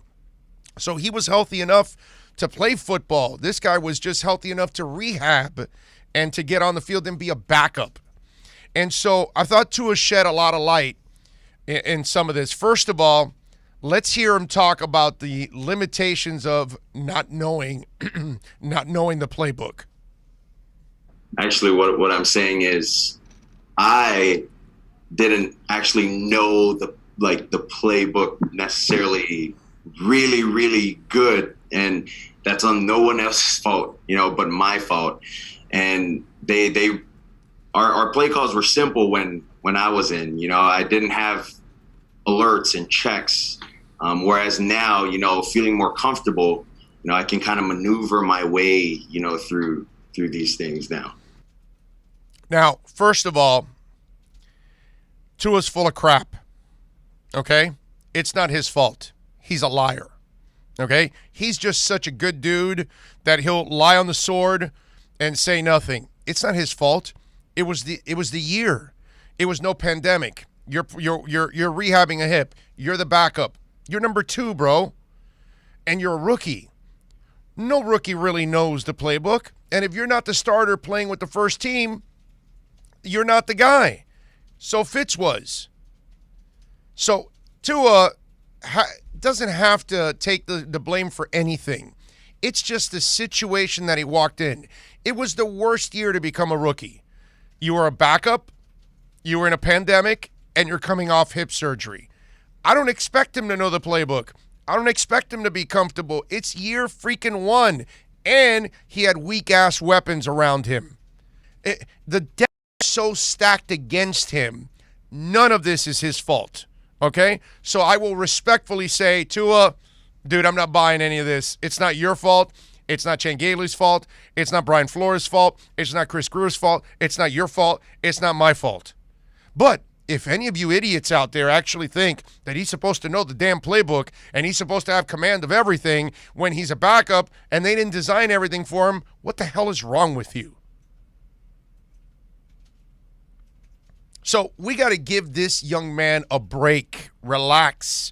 Having said all that, he had a winning record. He threw more touchdowns than interceptions. He had a couple really impressive games with mediocre talent around him and a really young offensive line. Again, oh, and by the way, no dominant running game. Everything's stacked against you. Let's chill.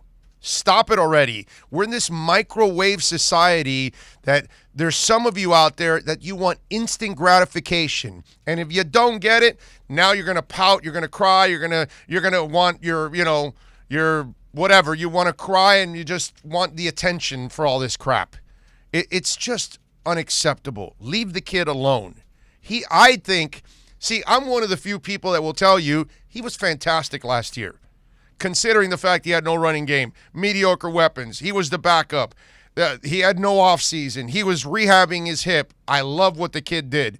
It showed me that he's got incredible mental toughness to be able to fight through all of that and still have a winning record and still throw more touchdowns than interceptions.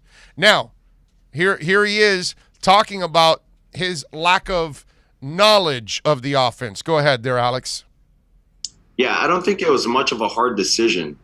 You look at the weather here, it's year-round weather. I wouldn't be wasting money to go all the way back to Hawaii. But aside from that, visiting family back in Hawaii, I thought it was a very easy decision to stay here and train. I had the opportunity to kind of gather a group of guys, receivers, gather some of the linemen as well to go over some,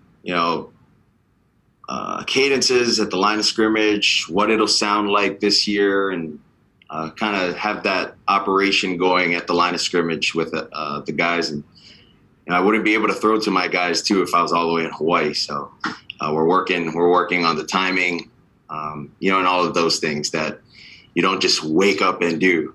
As Flo would say, you don't just wake up and you're able to do this. You got to kind of do it consistently and build a discipline to do it.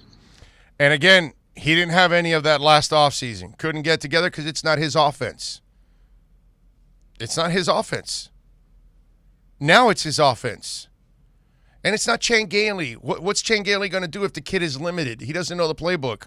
So you have limitations. So you can, which again, the fact that he had all those limitations and he still had a winning record and still threw more touchdowns than interceptions, what I believe most Dolphin fans should feel is blessed that this kid was smart enough to be able to at least get the best out of what he could in the situation that he had and the lack of experience. Play the next one there that we just talked about here. One more. Getting to the line of scrimmage, kind of getting that order of operation down, my cadence, and then pre-snap reads, and then my post-snap reads, just the whole shebang with that. I felt, I wasn't comfortable with during my rookie year. So just working on a lot of those things in year two to, be better. How's he going to be that when he's worried more about rehabbing his hip? That's why I've been telling you now for the last couple months. All these people that diss Tua, all these people that didn't believe in Tua, all these people that are ripping him for the year that he had in his rookie year, which I get so sick of it when people, he's not that good. No, he was terrific considering everything. Now I've been telling you for months, you're going to see a different Tua now. You're going to see a stronger Tua. You're going to see his arm is going to be stronger. His mobility is going to be better. His knowledge is going to be better. His awareness is going to be better. He's going to have the entire playbook. Now he's got a QB coach, okay, in Charlie Fry. He's got 2 offensive coordinators, obviously, and they're all going to design what's best for him and what he likes most. So all of a sudden now you're going to be able, and then you bought weapons. You drafted one in Jalen Waddle. You bought the other one in Fuller. You brought weapons that he can use to create mismatches. You got 2 tight ends now that can work the middle of the field while the other guys take the top off the damn defense. I'm telling you guys and ladies out there, as always, because we got plenty of ladies also listening, this is going to be a completely different Tua. And all these people that dissed this kid and didn't believe in him, you're going to eat your words. You're going to be – and you know what you're going to blame it on? Well, you're going to go, oh, well, you know, he could have been better last year. And there'll be more ignorance instead of not understanding everything that he had to overcome last year to do what he did. Most of us would struggle to go to work with hip surgery. This dude got back on an NFL field to get slammed by Michael Brockers. Okay? I have immense respect for Tua and what he did last year. The only thing I've ever been worried about with Tua, and I've been upfront about that, is his injury history. That's it. I'm not worried about his IQ. I'm not worried about his play. I'm not worried about his accuracy. I'm not worried about his ball placement. I'm not worried about his anticipation. That kid's got all of that. And he is going to ball freaking out this year for the Miami Dolphins. We take a break. When we come back, we are going to have our, EJDconstruction.com Miami Dolphins report with Omar Kelly. That is next. We'll be right back to the Big O Show. You can join us on the Onside Sports Line, 888-441-4623. That's 888-441-4623. Download the Radio.net app and listen to Onside Radio in every Inter Miami CF game. OnsideRadio.com, your home for Inter Miami soccer. Howdy, stranger. Didn't this used to be Radio Town?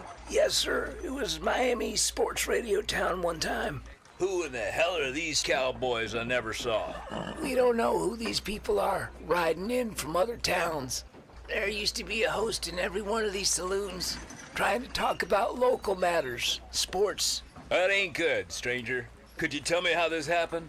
Well, it started when one corporation bought another, and they got rid of the good management and brought in a bunch of bumbling idiots and started firing all the local ranchers and replaced them one by one with these strangers from out of town.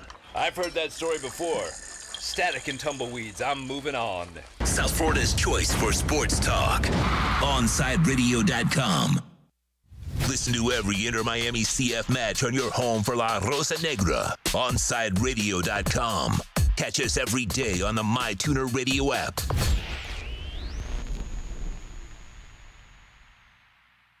Floridians must prepare for sweltering heat, summer rainy seasons, and aggressive nature. And of course, hurricane season. That's why when it comes to protection, make sure your roof is prepared for the same brutal weather by calling Chase Roofing and Contracting. Open 24/7. Call them today. Miami, Fort Lauderdale, Tampa, and even Orlando. Go to chaseroofing.com. Chaseroofing.com provides roof inspections for both residential and commercial roofs. Get a free no-obligation roof evaluation. Trust chaseroofing.com to fortify and protect what's most important to you, your family. Keeping you informed in the world of sports.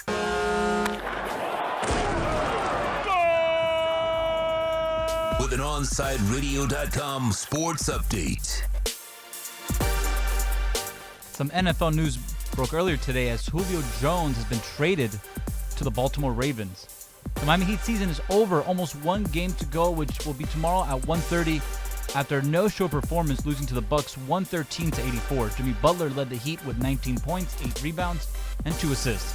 Also in the NBA, the Lakers take a 2-1 lead on the Suns with a 109-95 win, and the Nuggets are up 2-1 on the Trailblazers after a 120-115 victory.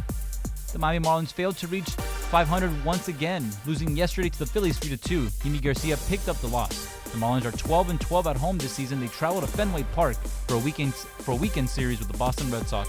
Cody Poteet will get the start. First pitch is at 7:10.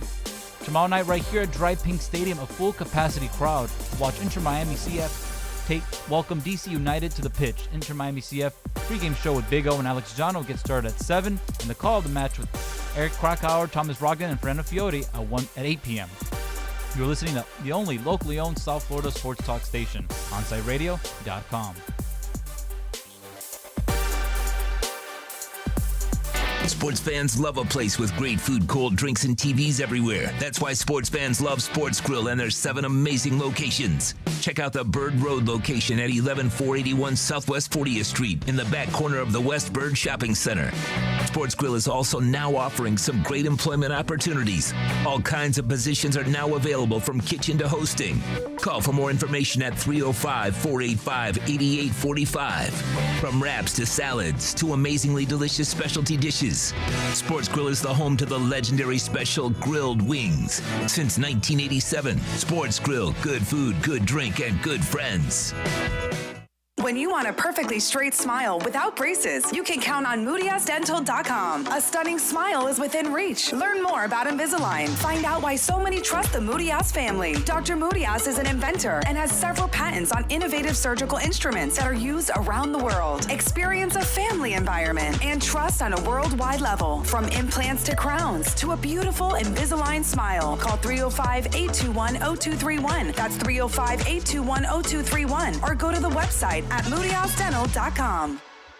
Brace yourself. You might not hear what you want. You can always expect Omar to keep it real, whether you like it or not. It's time for the EJDconstruction.com Miami Dolphins report with Sun Sentinel writer Omar Kelly. EJD is your one-stop shop, custom home builder, and general contractor for residential construction. Call them 305-433-4843. Find them on Facebook at EJD Construction. Here's Omar Kelly with your Miami Dolphins report segment.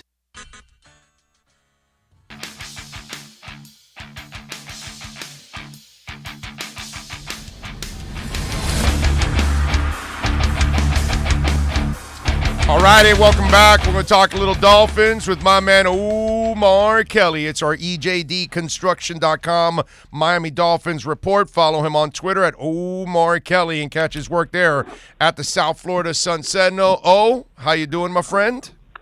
Voice sounds stronger than ever. Well, I'm not there yet, believe it or not. I still recovering a little bit. That's why I'm doing only 2 hours, actually. I'm not even doing the third hour. Doc wants me, to slowly bring it back. Yeah. So next week I'll be doing 2 hours throughout the whole week, and then the following week, if I feel good on Friday and the voice is still strong, then we're going, because he doesn't want me to burn out my vocal cords right away. So he wants me to kind of build it up again, because I did beat him up for a while with that stupid polyp in the middle of it. But hey, listen, man, I'm blessed. It was nothing serious. They took the polyp out. I'm good. I gave a week rest, and here we are, my friend. So we are blessed. I appreciate you joining us as always. I just went off a little bit on Tua's conversation with you guys a couple of days ago, and for me, I just found it refreshing. At the same time, I kind of called BS a little bit for him, because I don't believe he should take any of the blame for last year. Last year, he had no time to prepare. He was preparing for a hip. He was a backup. He's not playing with the first-team guys. It's really easy for him not to know the entire playbook because he's a rookie. It's really easy for him not to be great because the people around him weren't great, and he wasn't really prepared for all of this. So to me, I love that he laid on the sword. I don't believe this was any kind of shot or protecting, Chan Gailey. I just think it was a rookie coming off an injury in a pandemic year. Everything was pretty much stacked against him. And overall, I think he handled it pretty damn well. Yeah, I just wrote a column in the Sun Sentinel basically saying the same thing. While I admire him for his harsh criticism of himself, I felt it was too harsh. Right. And I get it. You hear everybody talking about Deshaun Watson and talking about Aaron Rodgers and, you know, everybody having a wandering eye, even though they just drafted you. You know, if two elite quarterbacks weren't on the market and flirting with Miami or you know, available, we would be sitting here talking about Tua as if he's the next thing since sliced bread and he's going to be the next Russell Wilson. I mean, the kid had a 6-3 record. You know, he led a team that basically was 10-6. And if you really look at his statistics, he wasn't any less of a quarterback than Joe Burrow. And, you know, he had a superior winning record. Now, a lot of that is the defensive, but a 92.5 quarterback passer rating as a rookie is nothing to be ashamed of. Damn right. But with that said, I've had the policy, don't make excuses for a quarterback because it's an unhealthy practice. I've had that since Chad Henne and Ryan Tannehill, and I'm not going to make excuses for him. You know, but what I will say is he's judging himself by Ryan Fitzpatrick. And I'm sorry, but Ryan Fitzpatrick, I thought about it 17, in the column, bro, 17 years to 7 months of experience, there's no comparison. Yeah. like you're judging yourself because you don't have a master of an offense. Ryan Fitzpatrick probably knows Chan Gailey's offense better than Chan Gailey. And you're judging, you know, yes, he's got ability to call plays and audible into plays and change the offense. Like, he knows more than most offensive coordinators in the NFL because he's on the field. He's watching the defense. He knows what the speed of the game. Like, people could – there are three quarterbacks that, in my mind, can dissect the defense better than Ryan Fitzpatrick. And it's a Tom Brady, Aaron Rodgers, Russell Wilson, and Ben Roethlisberger. Those are it. So, and I'm not talking about the arm strength or the ability, or I'm talking about just diagnose what a defense is doing. Well, and not only that, Omar, to add to your argument, we're talking a Fitzpatrick that is coached by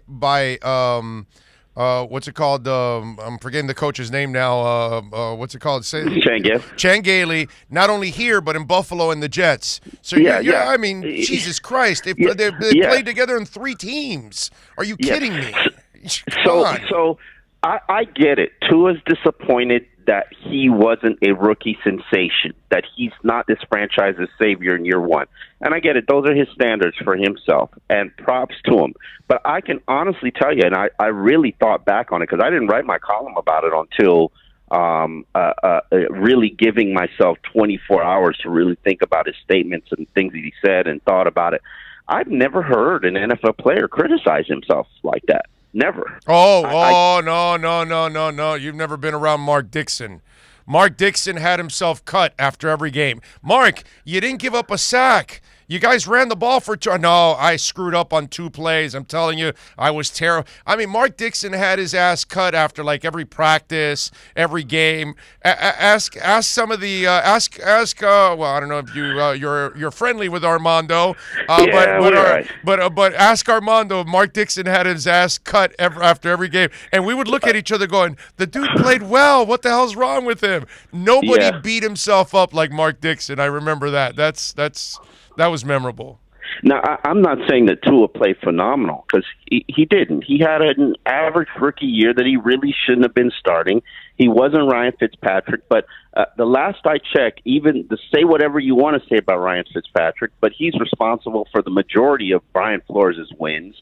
And also, on top of that, a team just went out there and paid him as a starting quarterback and gave him a job in the NFL, a team that just went to the playoffs. Right. So let's not act like Tua's comparing himself to chopped liver, but props to him for saying everything that we wanted to hear. He admitted that his body wasn't right. Right. Well, like we didn't know that. Yeah, exactly. Like we didn't know that. He admitted that he needs better chemistry with his weaponry. Did not admit that he needed better weaponry. He admitted that he didn't have the best mastery of the offense or didn't feel comfortable enough to call plays, and admitted that they were calling vanilla plays when he was in there. Like, you know, these are all things we should have known. But yet he still had a 6-3 record. I get it. You're not happy. You're disappointed in what you did because maybe you're comparing yourself to Justin Herbert. But listen, you know, I get it. Have high standards for yourself, but calm down. Yeah. No, I'm with you there. But again, he's that guy that is never going to make mistake, never blame anybody else, never point fingers. Because I see it when you guys ask all kinds of different questions. He'll never do that, bro. He'll never diss anybody else. Yeah. He'll put the heat on himself, which is what leaders do, man. That's what they're supposed to do. Even though we know it's complete bullshit. Tannehill never did it. Well, Tannehill never did it either. Right. Jay Cutler never did it either. Yeah. So. You know, they in front of the media. I've never seen a quarterback throw people under the bus. No, you know, no, it's rare. The closest that it ever come to, Marino would never say it in a press conference, but out on the field he might have ripped you, and everybody saw it. Oh God, yeah, that's about it. God. Now in a press conference. Never, ever did Marino take a shot at any of his teammates or even with Jimmy taking everything away from him. He never took a shot at Jimmy and had every opportunity to. He always took the higher road. Now, on the field, obviously, in the heat of the moment, like Tom Brady will also, you know, lay into people and if he has to in the heat of the moment. Now, once you get him in a press conference, you know. Now, are you like me? Expecting a completely different Tua now because he got to work on football and his body and the game and the playbook and all those, and he has weapons now that really fit what he does. He's going to have a quarterback's coach and offensive coordinators that are going to design everything to his strengths. I'm really expecting a really nice jump this year from Tua personally.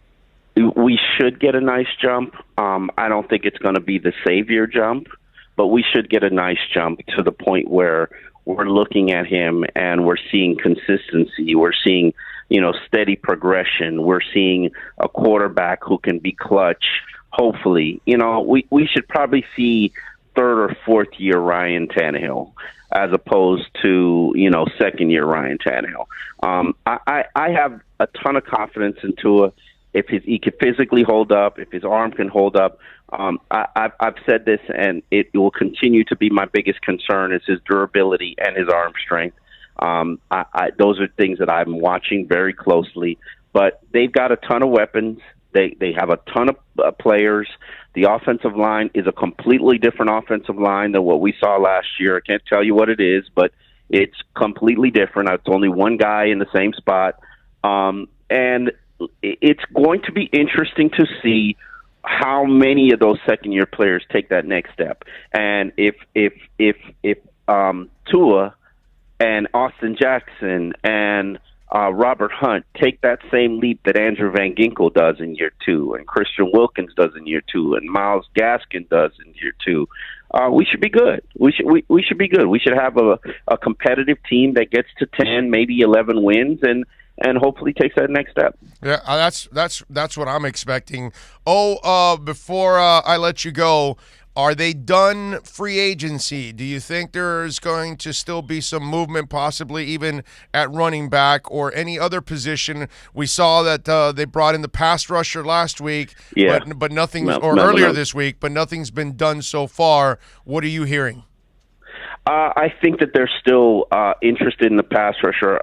Emmanuel Douglas kind of skipping OTAs, so I think the Melvin Ingram visit was a look-see and just to send a message. It is what it is. I don't believe in sending messages during OTAs. They're voluntary. If a guy doesn't want to show up to basically walkthroughs and what they're doing, oh my God, it's the biggest busy work I've ever seen. I'm sure it's install heavy, but for veterans, they know what the defense is. They don't need to be here for installs. But yeah, they always, the week of camp, make changes. Like last year, they added a couple of receivers. They added players claimed off the waiver wire. They traded for Adam Shaheen. And I think they added an offensive lineman. And the week before training camp, they're going to tinker and add more, whether it be a Duke Johnson or a Le'Veon Bell or a Melvin Ingram or Olivier Vernon. I'm sure they've got plenty of options here just because a lot of guys already live in South Florida full time. What in the running back situation? Who's available out there that they could add? Duke Johnson, Le'Veon Bell sit at the top of my list, and I think both of them fit into this offense. The question is, how much do either of them have, and do they? I don't think anybody's going to overtake Myles Gaskin. This team is fully on board with Myles Gaskin. The numbers, the projections, they believe that Myles can be special. We shall see. But I do believe that they are one tailback short of what they need. Especially with Jedrick Dokes. He was working a rehab assignment. Don't know exactly what's wrong with him, but if you didn't have him, this would be probably one tailback short of what you need to make it just through training camp. So it wouldn't surprise me if they added another. But you could always move Malcolm Perry to running back. So you got options. Follow him on Twitter at Omar Kelly. Catch him all week long here with our EJDconstruction.com Miami Dolphins report exclusively here at OnsideRadio.com. As always, I guess I'll be talking to you in a couple days to start off our regular schedule on Monday, my friend. Appreciate you adjusting it here as we're back on radio today, man. Thank you very much and have a fantastic and safe weekend and stay away from South Beach, bro. Oh, yeah. I stay away from people in general, so yes. You got it. All right, you be good. Later. Omar Kelly, what the hell is going on out there on the streets? Did you see that guy that got cut off on a Maserati? And he gets out of his Maserati with a gun to shoot a woman and 2 kids. Hits the woman in the shoulder. What the hell is going on in the streets? Seriously. And what the hell is going on in South Beach?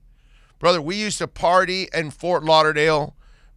I know I'm the old man on the lawn, but man, we went to Fort Lauderdale Strip. I lived there for all the spring breaks, and we just had fun, man. Yeah, maybe a fight between 2 guys broke out. It was broken up, and that's it. It was over in 2 minutes. Everybody, yes, they got drunk, they got laid, they had fun. Yes, none of this crap that we see in South Beach, bro. Man. And they kicked all the folks out in Fort Lauderdale because the partying was too much. It wasn't the crime, it was the party. What's going on in South Beach? Brother, I don't want to be anywhere near South Beach anymore on any weekend pretty much. If that's what's coming down here, because it's a lot of people from out of town that are coming here to raise freaking hell, man. It's weird. All right, let's take a break. We'll come back for the final segment. We'll wrap it up here on the Onside Zone. This has been the EJDconstruction.com Miami Dolphins report with Omar Kelly. From additions to home remodeling, call Eric at 305-433-4843. Count on a company that's an A-rated member of Angie's List and the Better Business Bureau. EJDconstruction.com. We'll be right back to the Big O Show. You can join us on the Onside Sports Line, 888-441-4623. That's 888-441-4623. If you missed NBA insider Ira Winderman and the Acura of Pembroke Pines Miami Heat report, you missed this. But you know what? I'm a little afraid because I looked at the Heat's projected starting lineup, and I am at shooting guard tonight. So I'm a little bit worried about the Heat's chances all of a sudden. I got to tell you, it's crazy. I had fun with that. I think that's what you have to do, especially now that we're doing our post-game interviews on Zoom. Mm-hmm. So there's not that personal connection. And yet you see all the aggregators. Butler takes on smart-ass Heat reporter. Yes. Reporter put in his place. It's like, and I was showing it. I went to the Panthers game with my son yesterday, and I was getting my Google alerts. And it was over and over over and over again. And I'm like, wow. Like this, the smallest little thing, right? And what it becomes. The Acura of Pembroke Pines Miami Heat report with NBA insider Ira Winderman, exclusively at OnsideRadio.com.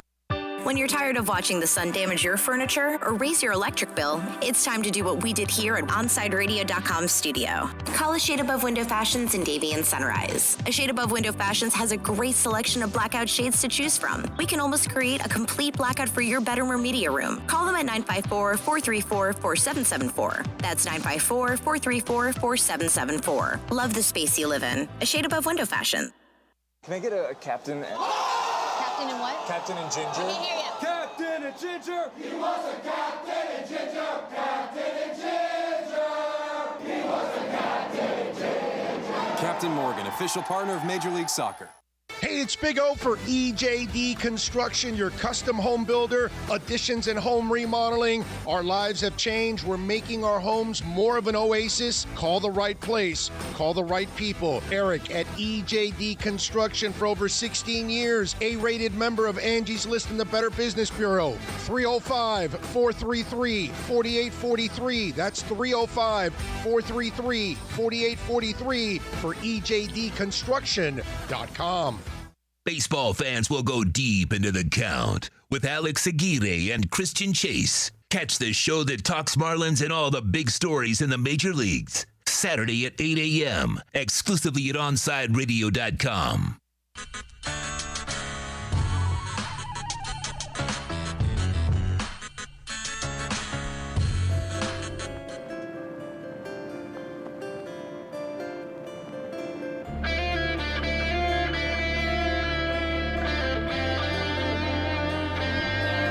Final segment.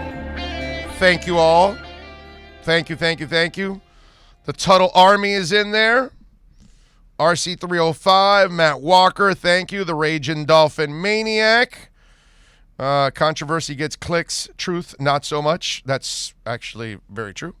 Bones is in. Very tired doing this is in. Let's see who else is in here that we normally see. Dougie Fresh, Super V, Joseph Rodriguez, Fins Up Gaming. Thank you all out there. Matt Walker, Los Dolphinatics, Canal AKA. What else do we see here? Ian from Brooklyn, Herman Cueva, Uber Beans. Thank you all, man. Lisa Rose, Brooklyn Rob, Mike No-Go Zones. I appreciate all of you out there, man, so much. Mud Miller. It just goes on and on. Jay, thank you, Jay, as always. Always going to Dangerous Minds and hanging out with us. Devin Jordan.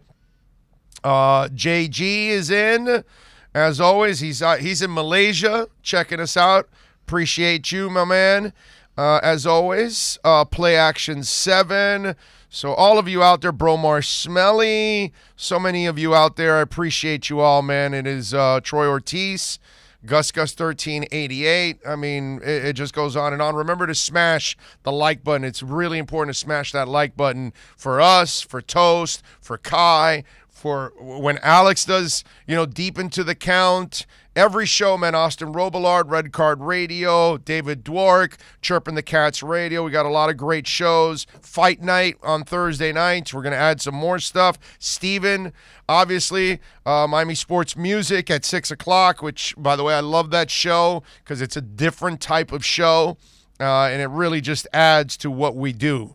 And listen, man, we're trying to create a sports station that's committed to all of our local teams. Jim Gleason, Flipside Fishing, checking in. Thank you. Appreciate all of you out there. Before I let you go, one of the things that I saw that happened over the last couple of days is the Philly fan throwing popcorn on Russell Westbrook. Okay? And by the way, I do agree with Barkley. I would love to unleash the player on that person and kick their ass. The Knicks ban a fan for spitting on Trae Young. And why isn't Trae Young chooses not to press charges? I disagree with that. You must press charges. You must make these people pay because we came from an era of you can boo, tell them you suck, whatever, but you don't need to go into their family or get disgusting and spit.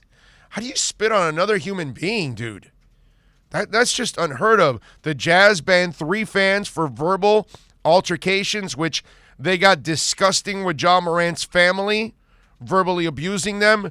I don't know what the hell is going on in this world, man. I really have no idea. But let me explain one more thing to you on all of this. The Utah fans, the Knicks fans, and Philly fans. I'm just telling you, there's very little coincidence that it's coming from those 3 groups of fans because they are normally known to suck.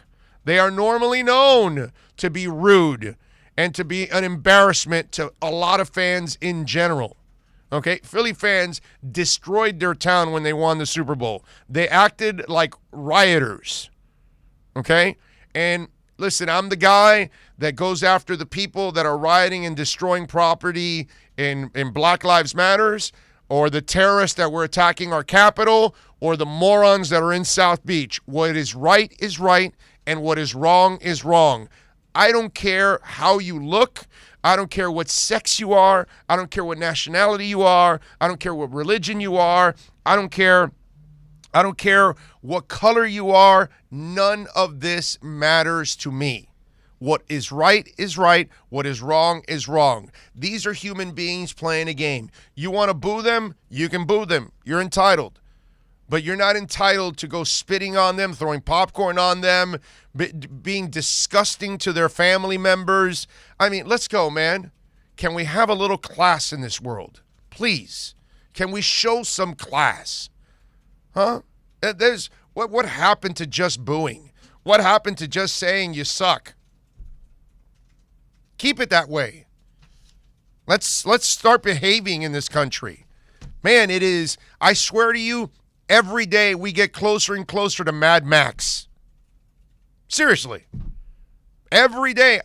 I'm only 54, okay?